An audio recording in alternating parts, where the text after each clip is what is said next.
First they came for the Jews, and I did not speak out because I was not a Jew. Then they came for the communists, and I did not speak out because I was not a communist. Then they came for the trade unionists, and I did not speak out because I was not a trade unionist. Then they came for me, and by then there was no one left to speak out for me. And one of the things we need to look at surely as young people is saying no to the sodding military, not being part of it anymore.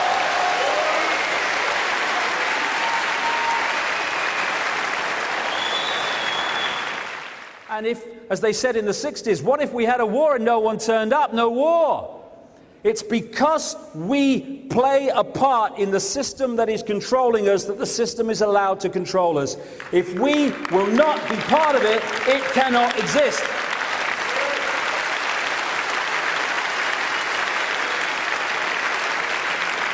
And people are waking up. People are waking up. They're starting to see in greater and greater numbers what the game is, and they don't want to play, and neither should we. Now that's a great sight. I think that would be very good for the world. What we have to do, surely, is stop being divided by what we don't agree on and start being united by what we do agree on, which is freedom for all of us.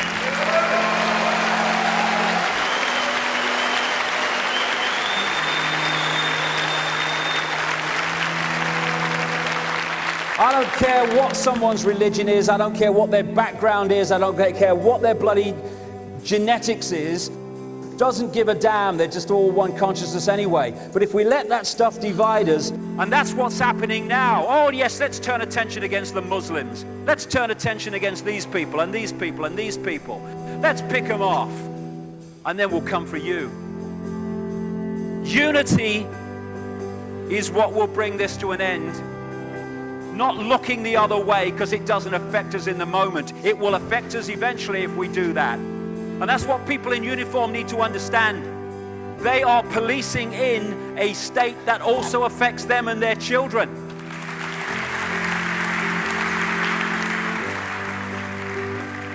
We get het up, angry, frustrated. We worry about meaningless things. And it clutters up our mind, it clutters up our emotions, and holds us in low vibrational servitude. How many things do we look back that got us really het up, frustrated and angry, and we look back, it didn't really matter, did it? It's bringing this, what really matters. What really matters is loving each other, caring for each other, being kind to each other. What matters is expressing our true magnitude of infinite genius. Those worlds in space are as countless as all the grains of sand on all the beaches of the earth. Each of those worlds is as real as ours. In every one of them, there's a succession of incidents, events, occurrences, which influence its future. Countless worlds, numberless moments, an immensity of space and time. And our small planet, at this moment, here we face a critical branch point in history. What we do with our world right now will propagate down through the centuries and powerfully affect the destiny of our descendants. It is well within our power to destroy our civilization and perhaps our species as well. If we capitulate to superstition or greed or stupidity, we can plunge our world into a darkness deeper than the time between the collapse of classical civilization and the Italian Renaissance. But we are also capable of using our compassion and our intelligence, our technology and our wealth to make an abundant and meaningful life for every inhabitant of this planet, to enhance enormously our understanding of the universe and to carry us to the stars.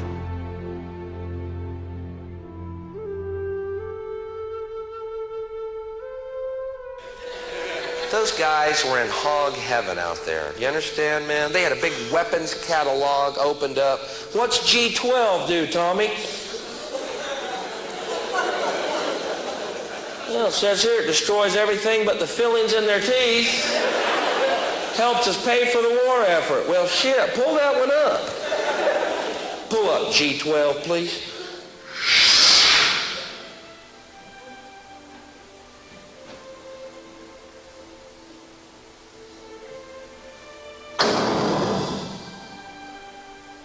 What's G13 do?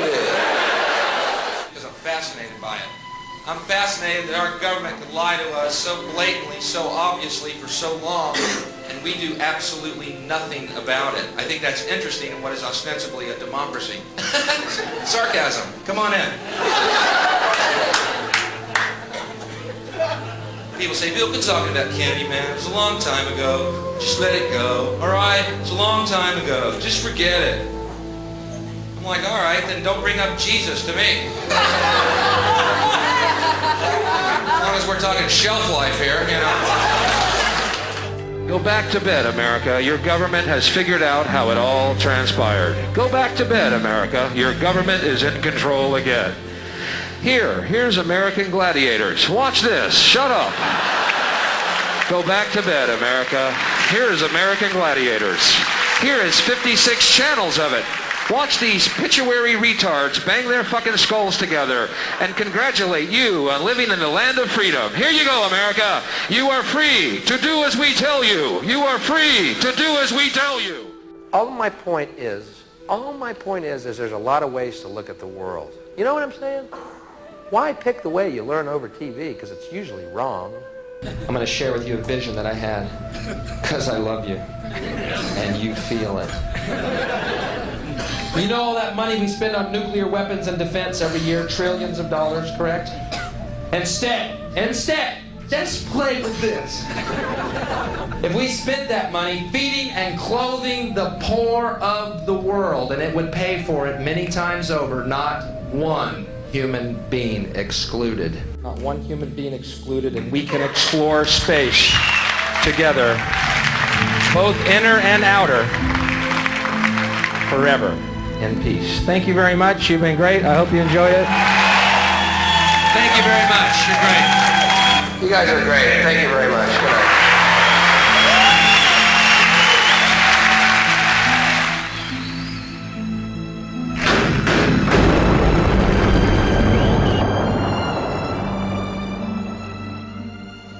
Maybe I could understand some of these illegal injunctions. Maybe I could understand the denial of certain basic First Amendment privileges because they haven't committed themselves to that over there. But somewhere I read of the freedom of assembly. Somewhere I read of the freedom of speech. Somewhere I read of the freedom of press. Somewhere I read that the greatness of America is the right to protest far right. Well, I don't know what will happen now. We've got some difficult days ahead. But it really doesn't matter with me now because I've been to the mountaintop. I don't mind. Like anybody, I would like to live a long life. Longevity has its place. But I'm not concerned about that now. I just want to do God's will. And He's allowed me to go up to the mountain. And I've looked over and I've seen the promised land. I may not get there with you, but I want you to know tonight that we as a people will get to the promised land.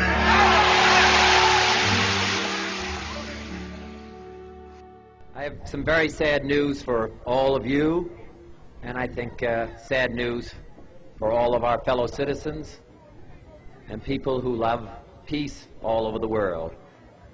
And that is that Martin Luther King was shot and was killed tonight in Memphis, Tennessee. Martin Luther King dedicated his life to love and to justice between fellow human beings. He died in the cause of that effort. In this difficult day, in this difficult time for the United States, it's perhaps well to ask what kind of a nation we are and what direction we want to move in. For those of you who are black, considering the evidence evidently is that there were white people who were responsible. You can be filled with bitterness and with hatred and a desire for revenge.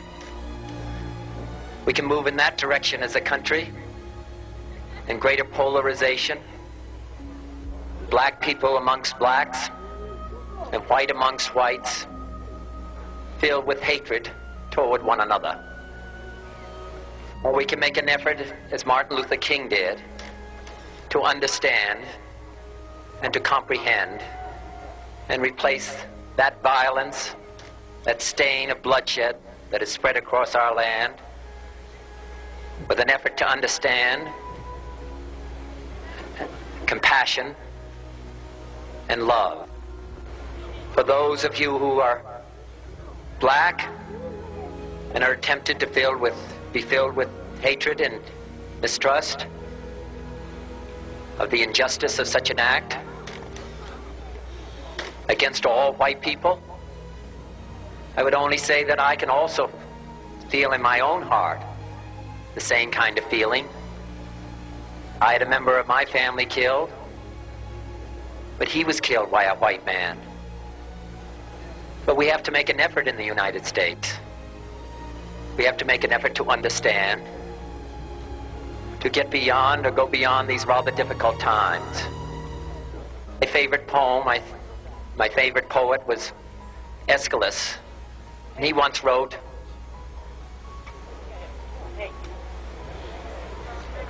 "Even in our sleep, pain which cannot forget falls drop by drop upon the heart, until in our own despair, against our will, comes wisdom through the awful grace of God."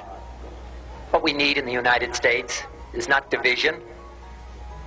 What we need in the United States is not hatred.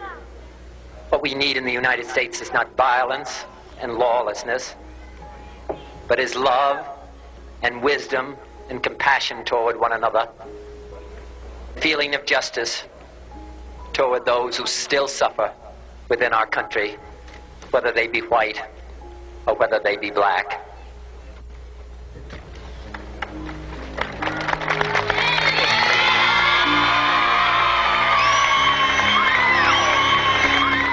We can do well in this country. We will have difficult times. We've had difficult times in the past, but we will have difficult times in the future. It is not the end of violence. It is not the end of lawlessness, and it's not the end of disorder. But the vast majority of white people and the vast majority of black people in this country want to live together, want to improve the quality of our life, and want justice for all human beings that abide in our land.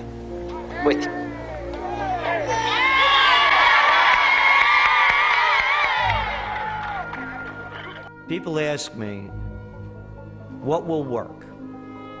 I say, look at your own life. What worked and what didn't work? When was it good? When did it change?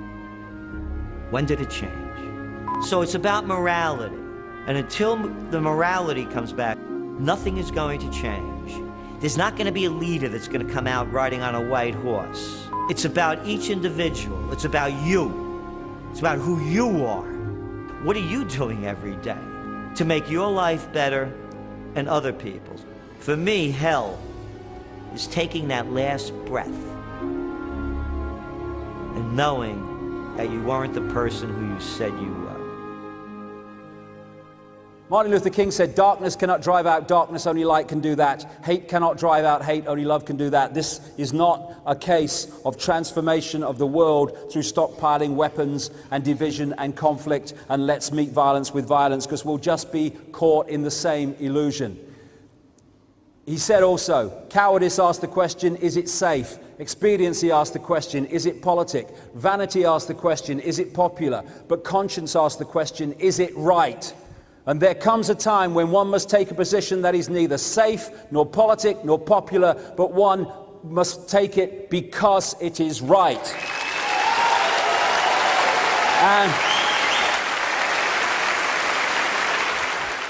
We are trying to change out there, which is nothing more than a mirror in here of our sense of reality.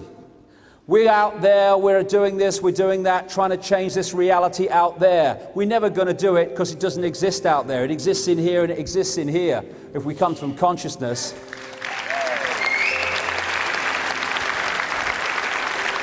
You know, if we want to comb our hair, we don't comb the mirror, we comb our hair, and the mirror then reflects that. When we change this, the mirror out there reflects this, and the world changes. Jimi Hendrix said, when the power of love overcomes the love of power, the world will know peace. And I would add this, only when we know who we are can we know freedom. Because how can we know freedom if we do not have the coordinates to understand how free we really can be? Not free of the next tax demand, not free of the next Blair Bush introduced law, not free of, but free in infinite reality, infinite awareness forever, because that's all that exists, now and forever, everything. That's the freedom that we can be and we are outside of this illusion, and that's the freedom we can only know by understanding that's who we are. Infinite love is the only truth, everything else is illusion, and we are at a wonderful time. Years and years ago, I came across this wonderful piece of music. We are the power in everyone. We are the dance of the moon and the sun. We are the hope that will never hide. We are the turning of the tide. And we are. Thank you very much. Thank you. Thank you very much.